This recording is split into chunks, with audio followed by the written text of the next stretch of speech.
ସାଙ୍ଗମାନେ ଦେଖନ୍ତୁ ଏମିତି ବହୁତ ଲୋକ ଅଛନ୍ତି ଯୋଉମାନେ କି LIC ପ୍ରିମିୟମ ନିଜ LIC ଏଜେଣ୍ଟ ଙ୍କ ଦ୍ୱାରା ଭରୁଛନ୍ତି।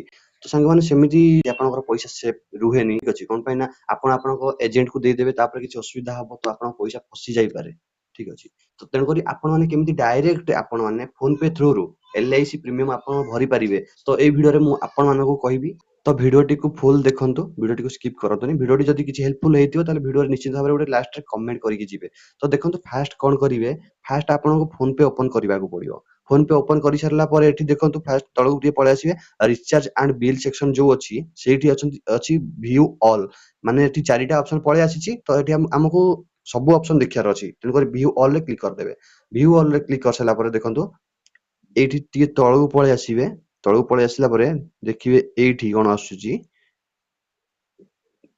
ଦେଖିବେ ଏଇଠି ତଳେ ଆସୁଛି ଅଦର୍ସ ରେ LIC ଆଣ୍ଡ ଇନ୍ସୁରାନ୍ସ, ତାରି ଉପରେ କ୍ଲିକ୍ କରିଦେବେ। ତାରି ଉପରେ କ୍ଲିକ୍ କରିସାରିଲା ପରେ ଦେଖନ୍ତୁ ଏଇଠି ତଳେ ଅଲ୍ ବିଲର ଯୋଉ ଅଛି ଆପଣଙ୍କର, ଆପଣ କୋଉଥିରେ ପ୍ରିମିୟମ ଭରିବା ପାଇଁ ଚାହୁଁଛନ୍ତି, ଆପଣଙ୍କର LIC, ଆକ୍କୁ ଜେନେରାଲ ଇନ୍ସୁରାନ୍ସ, ହେଲ୍ଥ ଇନ୍ସୁରାନ୍ସ ଯଦି କରିଛନ୍ତି ଯେକୌଣସି ପ୍ରିମିୟମ ଏଇଠି ଆପଣ ଭରି ପାରିବେ। ତ ଯେହେତୁ ମୁଁ LIC ବିଷୟରେ କହୁଛି ତ ଏଠି ଆପଣଙ୍କର ଲାଇଫ ଇନ୍ସୁରାନ୍ସ କର୍ପୋରେସନ ରେ କ୍ଲିକ୍ କରିଦେବେ। ଫାଷ୍ଟରେ କ୍ଲିକ୍ କରିସାରିଲା ପରେ ସାଙ୍ଗମାନେ ତ ଦେଖନ୍ତୁ ଏଠି ଆପଣଙ୍କର ଗୋଟେ ପଲିସି ନମ୍ବର ଥିବ, ଯୋଉ ବଣ୍ଡ ପେପର ଆପଣ LIC ଖୋଲିଛନ୍ତି, LIC ଏଜେଣ୍ଟ ଯୋଉ ପେପର ଆପଣଙ୍କୁ ଦେଇଛି ସେଇଠି ଗୋଟେ ପଲିସି ନମ୍ବର ଲେଖା ହଉଛି। ନଚେତ ଆପଣଙ୍କର ମୋବାଇଲକୁ ବି ଯେତେବେଳେ ଆପଣଙ୍କର LIC ପ୍ରିମିୟମ ଭରିବା ଡେଟ୍ ପଳେଇ ଆସିବ, ସେ ପଲିସି ନମ୍ବରଟି ପଳେଇ ଆସିବ। ତ ଆପଣ ସଠିକ ଭାବରେ ଚେକ୍ କରନ୍ତୁ ପଲିସି ନମ୍ବର କୋଉଟା, ତ ସେଇ ପଲିସି ନମ୍ବର ଏଠି ଏଣ୍ଟ୍ରି କରିଦିଅନ୍ତୁ, ଠିକ ଅଛି। ତ ଦେଖନ୍ତୁ ମୁଁ ଏବେ ଏଣ୍ଟ୍ରି କରିଦଉଛି, ଠିକ ଅଛି। ପଲିସି ନମ୍ବର ଏଣ୍ଟ୍ରି କରିଦେଲି। ପଲିସି ନମ୍ବର ଏଣ୍ଟ୍ରି କରିସାରିଲା ପରେ ଦେଖନ୍ତୁ ଏଇଠି ଇମେଲ ଆଇଡି ଦେଇଦେବେ।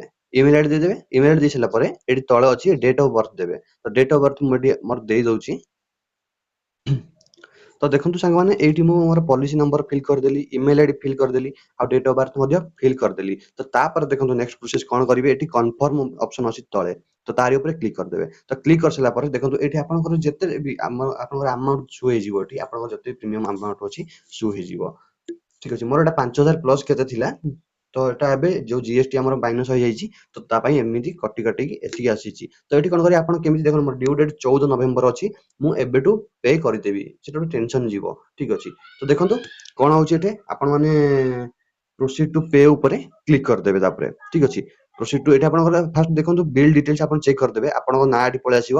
ଦେଖନ୍ତୁ ମୁଁ ମୋ ନାଁ ଏଣ୍ଟ୍ରି କରିନି କିନ୍ତୁ ପଲିସି ନମ୍ବର ମାରିଛି, ନାଁ ପଳେଇ ଆସିବ। ଯଦି ଆପଣଙ୍କର ପଲିସି ନମ୍ବର ଭୁଲ ଥିବ, ମିଷ୍ଟେକରେ ଟାଇପିଂ ଭୁଲ କିଛି ଲେଟର ହେଇଯାଇଥିବ, ତ ଏଠି ଆପଣ ଥରେ ଚେକ୍ କରିବେ, ଠିକ ଅଛି। ତ ଆପଣଙ୍କର ନାଁ ଆସୁଛି କି ନାହିଁ, ଯଦି ଆପଣଙ୍କର ଅଲଗା ନାଁ ଆସୁଛି ତାହେଲେ ପଲିସି ନମ୍ବର ଆଉ ଥରେ ଦୁଇଥର ଚେକ୍ କରନ୍ତୁ, ଠିକ ଅଛି।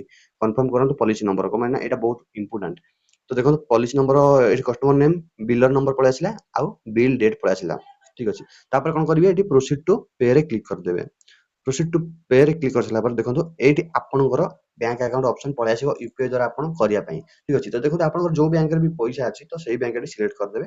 ତ ସିଲେକ୍ଟ କରିସାରିଲା ପରେ ଏଇଠି ତଳେ ଅଛି ପେ, ଠିକ ଅଛି, ତାରି ଉପରେ କ୍ଲିକ୍ କରିଦେବେ। ତାରି ଉପରେ କ୍ଲିକ୍ କରିସାରିଲା ପରେ ସାଙ୍ଗମାନେ ଦେଖନ୍ତୁ ଏଇଠି ଆପଣଙ୍କର ପିନ୍ ମାରିଦେବେ, ଠିକ ଅଛି। ଏଇଟା ବ୍ଲାକ୍ ଆସୁଥିବ, ଆପଣଙ୍କୁ ଦେଖାଉଥିବ ମାନେ ଏଇଟା ପ୍ରାଇଭେସି ପାଇଁ ଏବେ ଫୋନ ପେ ସେମିତି କରିଦେଇଛି, ଆପଣଙ୍କୁ ବ୍ଲାକ୍ ଆସୁଥିବ କିନ୍ତୁ ମତେ ସବୁ ଦେଖାଯାଉଛି। ଏଠି ମୁଁ ମୋର ୟୁପିଆଇ ପିନ୍ ମାରି ଦଉଛି, ଠିକ ଅଛି। ୟୁପିଆଇ ପିନ୍ ମାରିଦେଲି, ମାରି ସାରିଲା ପରେ ଟିକ୍ ଉପରେ କ୍ଲିକ୍ କରିଦେଲି। ତ କ୍ଲିକ୍ କରିସାରିଲା ପରେ ଦେଖନ୍ତୁ ଏଇଠି ପେମେଣ୍ଟ ସକ୍ସେସଫୁଲ ହେଇଗଲା ଅଲରେଡି, ମୋର ଲାଇଫ ଇନ୍ସୁରାନ୍ସ କର୍ପୋରେସନକୁ ମୋର ପେମେଣ୍ଟ ପଳେଇଲା, ମୋର ଯୋଉ ପ୍ରିମିୟମଟା, ଠିକ ଅଛି। ତାପରେ ଡନ୍ ଉପରେ କ୍ଲିକ୍ କରିଦେବେ, ଠିକ ଅଛି। ତ କ୍ଲିକ୍ କରିସାରିଲା ପରେ ଆପଣଙ୍କୁ କିଛି କରିବା ଦରକାର ନାହିଁ। ଆପଣ ଯଦି ତାର ପେପର ଯୋଉ ରିସିପ୍ଟ ଡାଉନଲୋଡ କରିବା ପାଇଁ ଚାହୁଁଛନ୍ତି ତାହେଲେ ଆପଣ ମାନେ ଅନଲାଇନ ଦ୍ୱାରା ଡାଉନଲୋଡ କରିପାରିବେ। ଆଉ ଯଦି ଏ ବିଷୟରେ ଡାଉନଲୋଡ କେମିତି କରାଯାଏ ଆପଣ ମାନେ ଜାଣିନାହାନ୍ତି, ତାହେଲେ ନିଶ୍ଚିତ ଭାବରେ ମତେ କମେଣ୍ଟ ସେକ୍ସନରେ ଜଣାନ୍ତୁ। ୟା ବିଷୟରେ ମୁଁ ପୁରା ଫୁଲ ଭିଡିଓ, ପୁରା ଫୁଲ ଡିଟେଲ୍ସ ନେଇକି ପଳେଇ ଆସିବି, ଠିକ ଅଛି। ମାନେ ଆପଣମାନଙ୍କୁ ଶିଖେଇବା ହଉଛି ମୋର କାମ। ଆପଣ ଯାହା ବି ଛୋଟ ବଡ ଜିନିଷ ଜାଣିନାହାନ୍ତି ତ ମୁଁ ଯୋଉଟା ଜାଣିଛି ମୁଁ ଆପଣଙ୍କୁ ନିଶ୍ଚିତ ଭାବରେ ବହୁତ ବଢିଆ ସେ ଶିଖେଇବି, ବହୁତ ବଢିଆ ଭାବରେ, ଯେମିତି ଆପଣ ମାନେ ଗୋଟେ ଥରେ ଶିଖିପାରିବେ। ତ ସାଙ୍ଗମାନେ ଯଦି ଭିଡିଓଟି ଭଲ ଲାଗିଛି ଭିଡିଓକୁ ଲାଇକ୍ କରିବେ, ଆଉ ଭିଡିଓକୁ ସେୟାର କରିବେ ସାଙ୍ଗମାନଙ୍କ ସହିତ, ଯେଉଁମାନେ ବି ଆଜି ପର୍ଯ୍ୟନ୍ତ LIC ଯୋଉ ପ୍ରିମିୟମ ନିଜ LIC ଏଜେଣ୍ଟ ଦ୍ୱାରା ଭରୁଛନ୍ତି, ଠିକ ଅଛି। ତ ଆଜିକାଲି ଡିଜିଟାଲ ଦୁନିଆ ହେଇଗଲାଣି, ଆପଣମାନେ ଘରେ ବସି ନିଜେ ଭରି ପାରିବେ, କୌଣସି କୋଉ LIC ଏଜେଣ୍ଟ ପାଖକୁ ଯିବାକୁ ପଡିବ ନାହିଁ, ଠିକ ଅଛି।